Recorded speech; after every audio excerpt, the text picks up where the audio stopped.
छत्रपती शिवाजी महाराज की जय। मराठी एकजुटीचा, मराठी अस्मितेचा, मराठी आमच्या हक्काची, अरे आवाज कोणाचा, आवाज कोणाचा।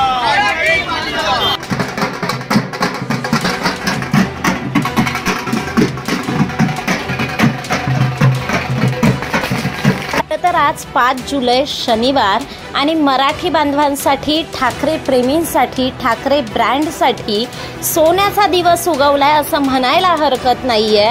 कारण की 18 वर्षांनंतर हे दोन्हीही भाऊ एकत्र येणार आहे। छोट्याशा गैरसमजावरनं वेगळे झालेले हे भाऊ आहेत।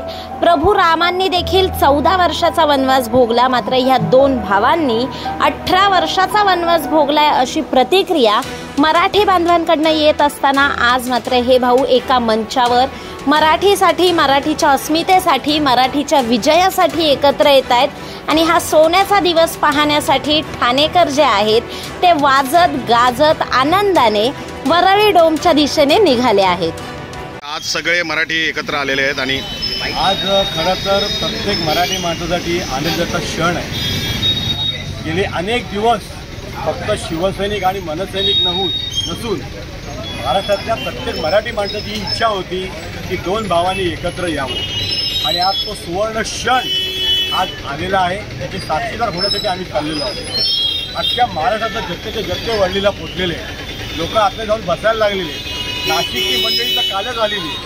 खरं तर ही लढाई फक्त दोन भावांची नसून ही मराठी माणसाची आहे, महाराष्ट्राच्या हिताची आहे, महाराष्ट्राच्या अस्मितेची लढाई आहे आणि ती लढाई आता यशस्वी होताना दिसत आहे। आज बघितलं असेल आपण सर्वांनी मराठी भाषेला अभिजात दर्जा दिलेला आहे, तरी मराठीची गळचेपी चाललेली आहे। दुर्दैव ह्या गोष्टीचं आहे, ही गळचेपी फक्त परप्रांतीय करत नसून आपले मराठी काही राज्यकर्ते, सूर्याजी पिसाळांची अवलाद हे सुद्धा या मराठीची गळचेपी करतात। आज त्यांनी हिंदीची सक्ती केली होती, त्या टायमाला त्याचा GR जाळला गेला।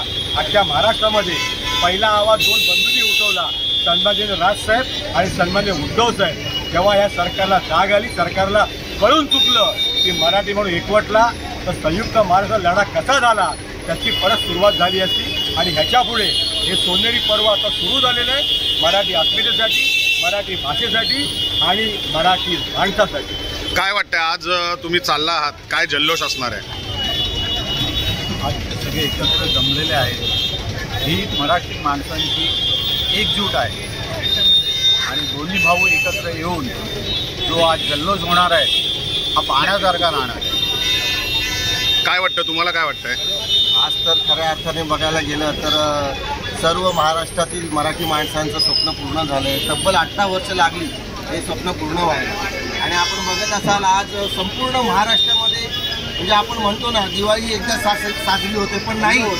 दिवाळी महाराष्ट्रामध्ये दुसऱ्यांदा आज साजरी होणार आहे आणि त्याचा सर्व महाराष्ट्रातील मराठी माणसांनी त्याचा आनंद उत्साह साजरा करावा, मी हे सर्वांना सांगतो। तुम्ही मुंबईच्या दिशेने चाललेले आहात, तर काय तुम्हाला रस्त्यामध्ये काय असं दिसतंय? पूर्ण रस्त्यामध्ये खूपच जल्लोषाचं वातावरण आहे आणि ज्या प्रकारे मराठी माणसावरती दबाव टाकण्याचा सरकारच्या माध्यमातून जो प्रयत्न चालला आहे, त्या प्रयत्नाला हाणून पाडण्यासाठी आणि मराठी भाषेचा, अस्मितेचा प्रश्न धरून लढण्यासाठी आम्ही मराठी जन एकवटलो आहोत आणि यापुढे ही लढाई प्रखरपणे आम्ही लढू।